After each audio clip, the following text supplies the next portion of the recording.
Lille est une ville du nord de la France, préfecture du département du Nord et chef-lieu de la région Hauts-de-France, avec 236 710 habitants intramuros au dernier recensement en 2021. Lille est la 10e commune la plus peuplée de France, mais aussi la principale commune de la métropole européenne de Lille, qui rassemble 94 autres communes dont Roubaix, Tourcoing et Villeneuve-d'Ascq, ou encore Marcq-en-Barœul, et compte près de 1,2 million d'habitants.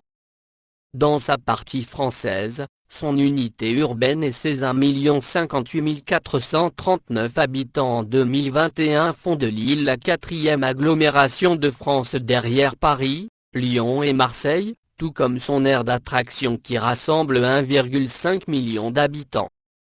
Plus largement, elle appartient à une vaste conurbation transfrontalière formée avec les villes belges de Mouscron, Courtrai, Tournai et Menin, qui a donné naissance en janvier 2008 à l'Eurométropole Lille-Kortrijk-Tournai, premier groupement européen de coopération territoriale, qui totalise plus de 2,1 millions d'habitants. Elle exerce également une influence importante sur un territoire de plus de 3,8 millions d'habitants appelé aire métropolitaine de Lille, fortement urbanisée et dense, comprenant notamment l'ancien bassin minier du Nord-Pas-de-Calais et les agglomérations d'Arras et Cambrai.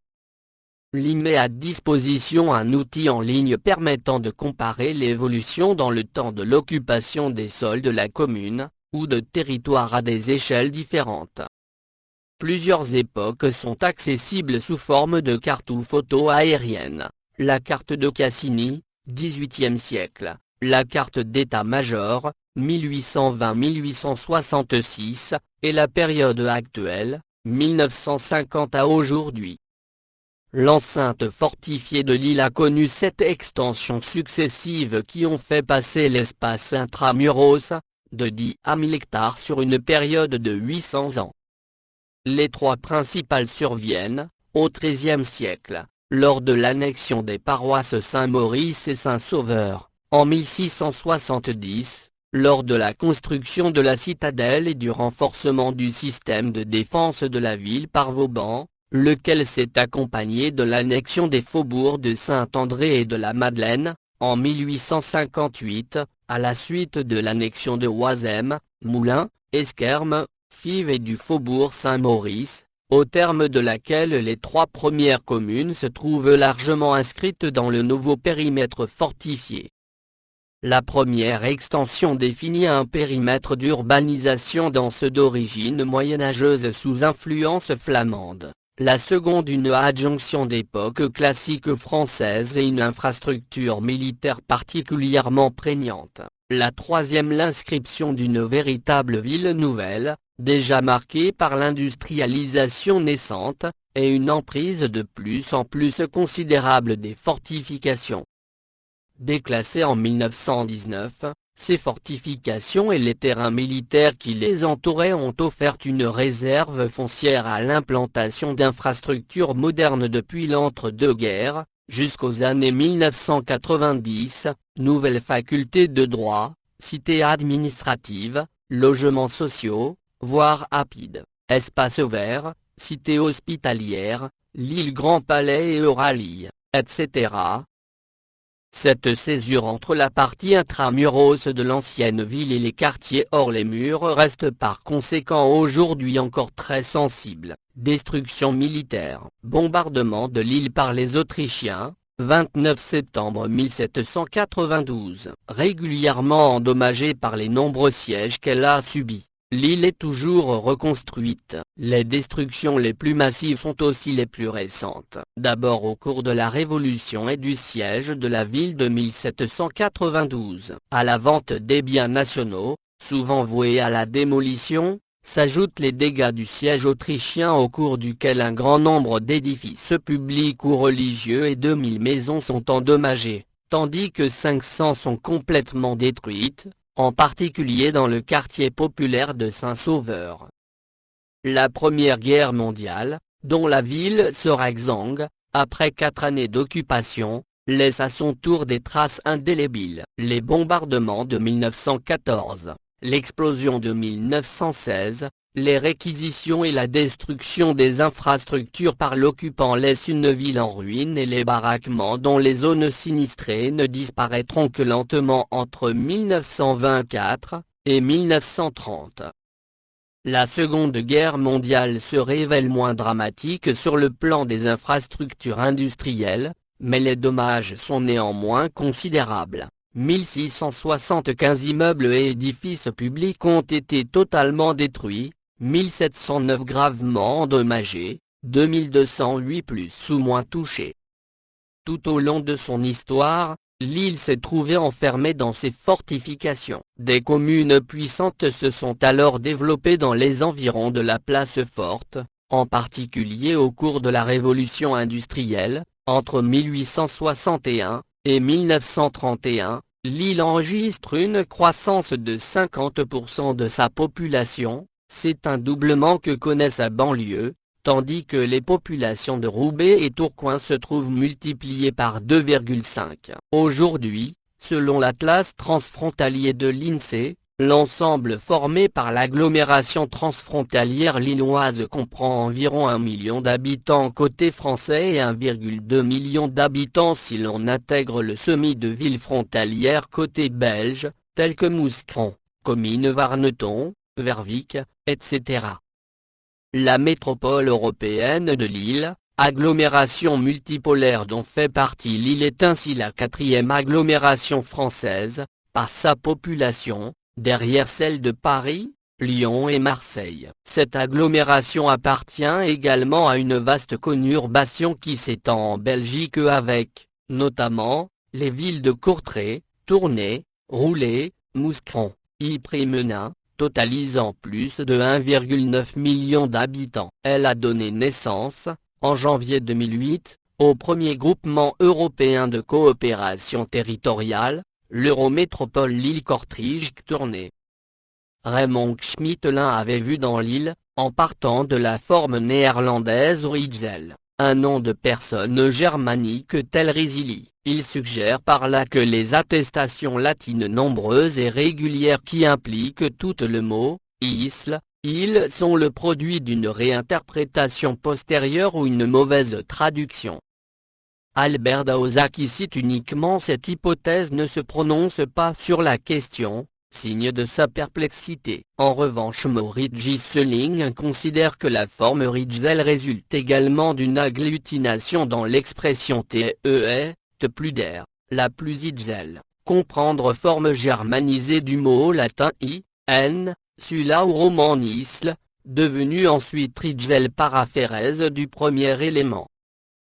Histoire de l'île. L'île possède une longue histoire et une riche tradition de résistance armée. C'est notamment la ville la plus assiégée de France et ses canonniers constituaient une confrérie très respectée.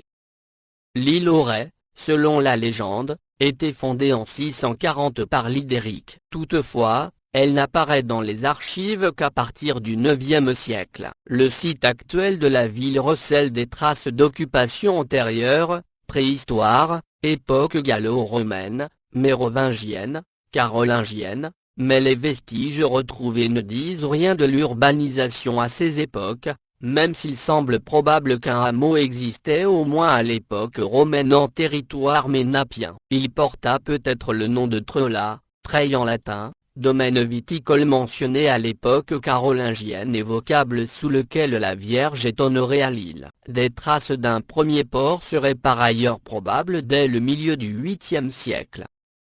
Située à la rencontre des bras de la Dieule, du Becquerel et du Buquet, où celle-ci connaît une légère rupture de pente, la ville aurait alors été constituée autour d'un castrum, site de la Treille, d'un premier port, et du forum.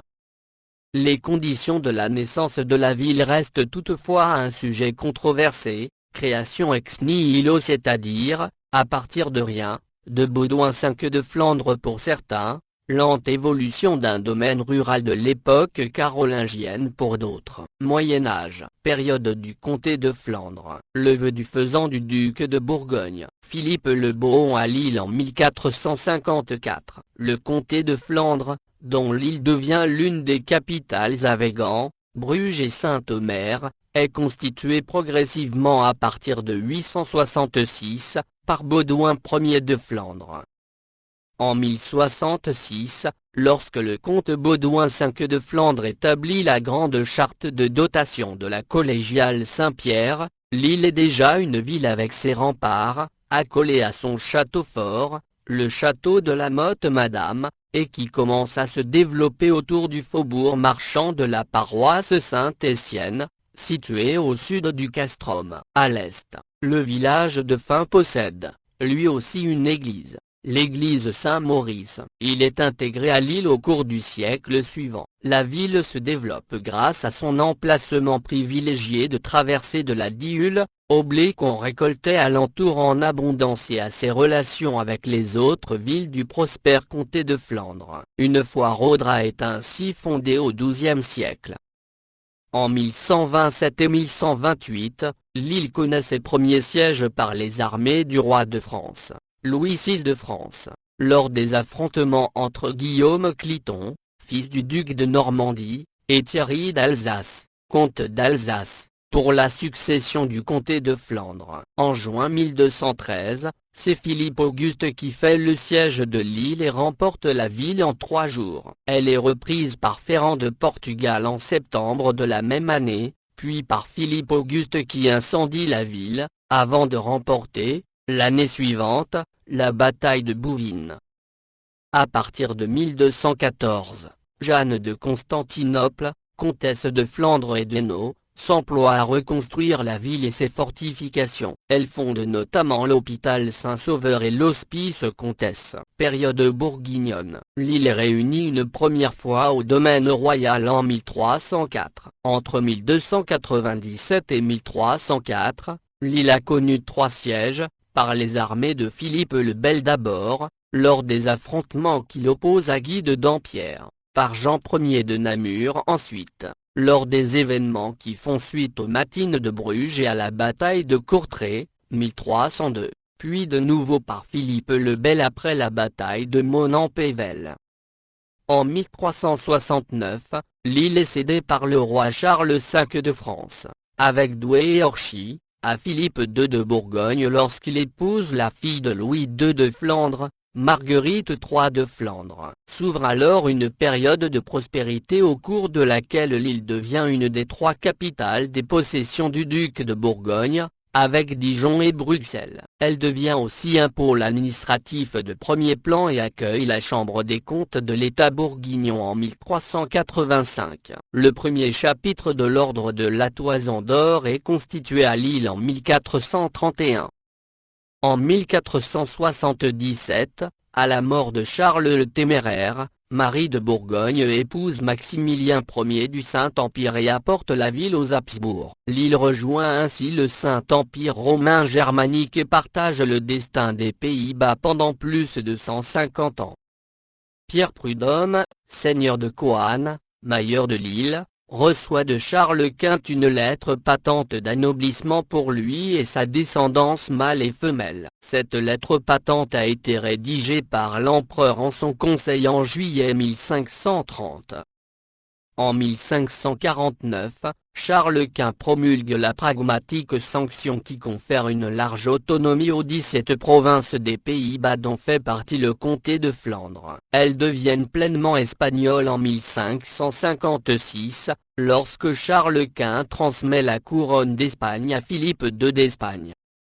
Au XVIe siècle, l'île est touchée par les guerres de religion. Dès 1533, 2 protestants sont brûlés sur la Grand Place et 3 autres décapités. Une première vague de répression survient en 1555, puis la guerre des Hurlus à partir de 1560, ils tentent de prendre l'île en 1580, et 1582. En 1581, les 7 provinces à majorité protestante, situées au nord des Pays-Bas, font sécession et constituent les Provinces unies par l'acte de La Haye. Les 10 provinces catholiques, ou Pays-Bas du Sud, dont l'île est l'une des capitales, restent sous le règne de la couronne d'Espagne.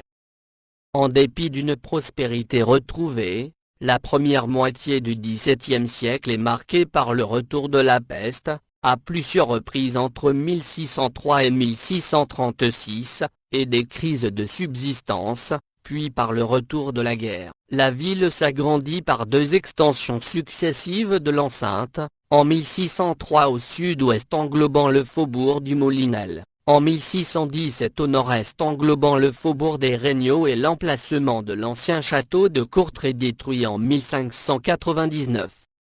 En 1635, la guerre franco-espagnole éclate et les faubourgs de l'île sont ravagés par l'armée française en 1645.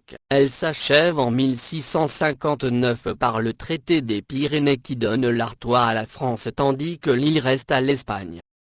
La conquête française et l'Ancien Régime, 1668-1789, le roi Philippe IV d'Espagne meurt en 1665, et Louis XIV réclame la Flandre au nom de son épouse, l'infante Marie-Thérèse d'Autriche. En 1667, en 8 jours, 19 et 27 août, l'île est prise par les armées françaises menées par Sébastien le Prestre de Vauban, simultanément avec Douai.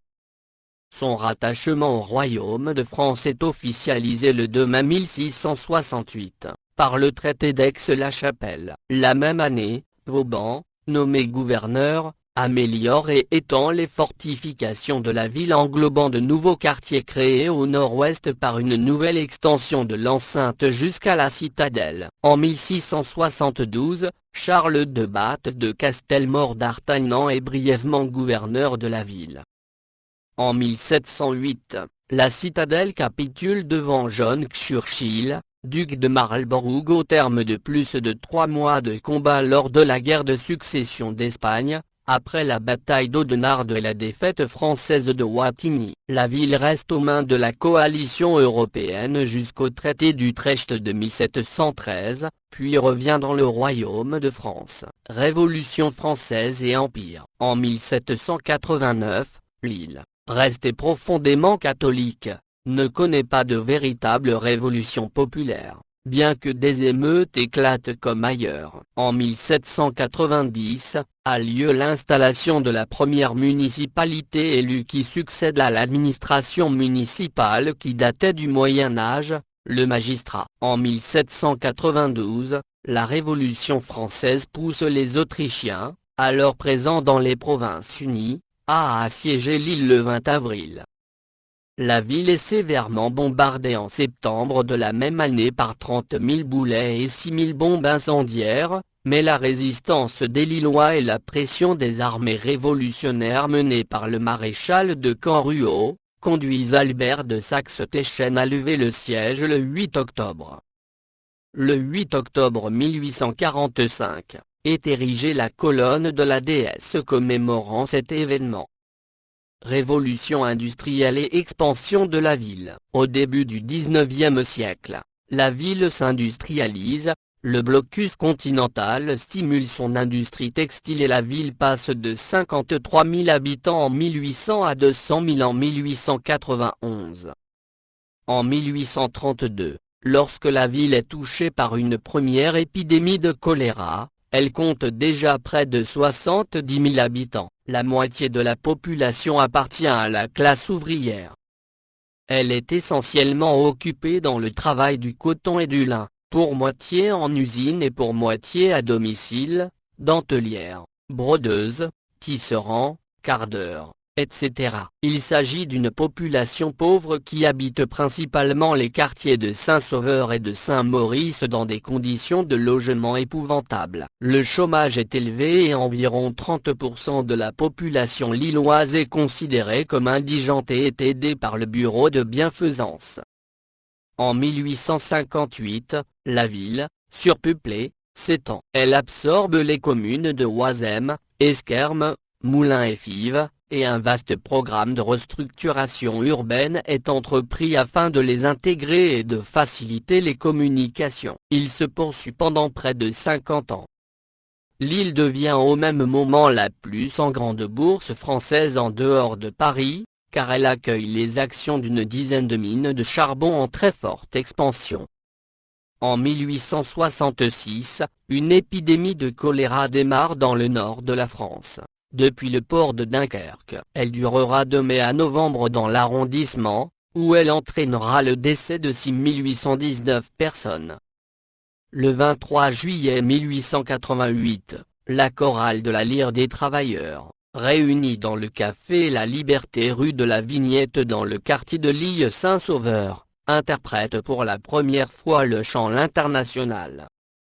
En 1896, Gustave Delory est le deuxième maire socialiste de France après celui de Roubaix en 1892. À cette époque, l'île compte une vingtaine de filatures occupant plus de 15 000 ouvriers, une activité de tissage plus modeste qui en occupe 5 000, une activité de confection qui en fait la première place de France. À côté de cette prééminence des industries du textile et de l'habillement, la métallurgie emploie également près de 15 000 ouvriers tandis que la chimie commence à se développer. Mais les conditions de vie de la masse de la population restent terriblement dégradées. En 1900, l'île enregistre le plus fort taux de mortalité infantile en France, de l'ordre de 30%. Belle époque, Première Guerre mondiale et entre deux guerres avant et au début de l'arrivée des automobiles, les déplacements se faisaient en voiture tirée par des chevaux. Au 1er septembre 1901, 5000 chevaux travaillent dans la ville et on y organise des courses de fiacres. Ceux-ci sont ensuite concurrencés par les fiacres auto, ce qui amène en octobre 1907, une manifestation de cochers de fiacres. Néanmoins, à cette dernière date, la dernière diligence lilloise fait toujours le trajet Lille-Bondy-Lincel. Le 25 mai 1902 s'ouvre l'exposition universelle de Lille, en réalité davantage une exposition internationale qu'une exposition universelle proprement dite. Elle dure jusqu'au 20 octobre 1902. Le 4 avril 1903, le Grand Théâtre de Lille est détruit par un incendie. L'application du décret du 29 décembre 1905, prévoyant que soit établi un inventaire des biens des églises, querelle des inventaires dans le cadre de la loi de séparation des églises et de l'État, donne lieu à des affrontements à Lille. Le 29 janvier 1906, 1500 personnes protestent devant l'église Sainte-Catherine. On relève un premier blessé devant Sainte-Marie-Madeleine. Les 8 et 9 février, des portes d'église barricadées par les fidèles sont enfoncées. Le 4 juillet 1906, arrive à Lille la première étape du 4e Tour de France cycliste, qui connaît déjà un grand succès populaire. Le 1er janvier 1908, est faite l'annonce du prochain éclairage à l'électricité des rues du centre-ville. Le 31 janvier 1910, un fait divers. La disparition d'un garçon de course de la Banque de France, Cornilsin, provoque un début d'émeute à Lille. La foule des ouvriers soupçonne un bourgeois, marchand de meubles de la place Sébastopol, d'en être le responsable. Le cadavre de l'employé est finalement découvert au domicile d'un fils de bonne famille, fils d'un ingénieur de la Compagnie des Mines d'Anzin, représentant de commerce en vin, cognac et champagne, en proie à des difficultés financières et en fuite. L'auteur du crime, marqué par sa violence, coup de marteau, puis coup de ciseau, Antoine Favier est arrêté à Nancy. Son procès a lieu en novembre 1910, de nouveau sous la pression de la foule. Antoine Favier est condamné à mort, le recours en cassation est rejeté, le président de la République Armand Fallières refuse d'accorder la grâce. Le coupable est exécuté le 11 janvier 1911. On a fait venir de Paris la guillotine, amenée par rail, puis disposée sur un fourgon bâché qui traverse la ville, de même que le bourreau Anatole Deibler. Il faut de nouveau boucler le quartier de la Monnaie où a lieu l'exécution, pourtant non publique, du fait de la foule menaçante et présente dès la veille de l'exécution. 20 000 ouvriers et ouvrières vont suivre la dépouille de l'exécuté jusqu'au cimetière de l'Est où une tombe provisoire a été creusée. Des gestes de haine sont commis jusque sur la tombe. L'affaire qui mobilisa la presse parisienne avait pour de nombreux commentateurs des allures de lutte des classes opposant le bourgeois criminel au courageux ouvrier. Pendant la Première Guerre mondiale, la ville est occupée par les Allemands d'octobre 1914 à octobre 1918. Durant cette période, elle est endeuillée et pour partie détruite par la violente explosion du dépôt de munitions dit des 18 ponts, dont le bruit est entendu jusqu'au milieu des Pays-Bas. C'est à Lille que se met en place le principal réseau de renseignement à l'arrière des lignes allemandes. Créé fin 1914, il est dirigé par Louise de Bettigny. Un monument lillois rend hommage aux fusillés de ce réseau de résistance. La 5e armée britannique commandée par le général Burwood libère la ville le 17 octobre 1918. Au sortir de l'occupation, la ville est ruinée, l'essentiel des équipements industriels ayant été pillés ou détruits, les infrastructures routières et ferroviaires très gravement endommagées. En dépit de l'ampleur des reconstructions nécessaires, la période de l'entre-deux-guerres reste marquée par l'incidence du développement du machinisme sur l'emploi local et par une succession de crises conjoncturelles jusqu'au début des années 1930, où la ville est durement touchée par la Grande Dépression. Un tiers des Lillois est dans la misère en 1935. Une note d'espoir et de progrès dans le contexte pas toujours évident de l'entre-deux-guerres intervient le 25 juillet 1927. La station de radiodiffusion de Lille est inaugurée. La Seconde Guerre mondiale, la prise de la poche de Lille le 31 mai 1940, livre la ville aux Allemands. Elle est rattachée au commandement allemand de Bruxelles et ne relève pas du régime de Vichy. Totalement coupée du reste de la France, la région constitue une zone interdite. Elle reste profondément marquée par l'occupation allemande de la Première Guerre mondiale et de petits groupes de résistance s'y constituent dès juillet 1940. Hélas, la ville dut subir les bombardements des forces alliées, surtout anglaises, en particulier le quartier de Fives, où se concentraient de nombreuses usines, faisant plusieurs centaines de victimes civiles. Après de furieux combats entre Allemands en route et forces françaises de l'intérieur, Lille est libérée le 3 septembre 1944, de nouveau par les Britanniques. Après la Seconde Guerre mondiale, la ville se reconstruit sur ses industries traditionnelles, dont le textile, et doit affronter les crises industrielles à partir des années 1970. Dans ces années de crise, le patrimoine architectural est malmené. Il faut attendre les années 1990 pour que les Lillois prennent conscience de sa valeur et se remettent à le promouvoir. Dans les années 1990, la ville se modernise, Euralie, LGV Nord, etc., et joue de sa position géographique pour tenter de s'imposer comme plaque tournante du commerce entre le Royaume-Uni, le Benelux et la France. La gare Lille-Europe a été inaugurée en 1994. Désormais, la ville est le chef-lieu du département du Nord et de son arrondissement de Lille, et est le siège de la région Hauts-de-France après avoir été celle du Nord-Pas-de-Calais ainsi que de la métropole européenne de Lille. À ce titre, elle concentre la plupart des activités liées à la représentation de l'État au niveau régional et départemental. La ville a été divisée de 1801 à 1889 en 5 cantons, Lille Centre, Lille Nord-Est, Lille Ouest, Lille Sud-Est et Lille Sud-Ouest. Un nouveau découpage intervient en 1889, et les cantons de Lille Nord, Lille Est et de Lille Sud se rajoutent au précédent. Dans le cadre du redécoupage cantonal de 2014 en France, cette circonscription administrative territoriale a disparu, et le canton n'est plus. La ville de Lille accueille un tribunal judiciaire, un tribunal de police, un tribunal administratif, un tribunal des affaires de sécurité sociale, un tribunal de commerce et un conseil de prud'homme. C'est aussi le siège de la direction interrégionale des services pénitentiaires et de la direction départementale de la protection judiciaire de la jeunesse.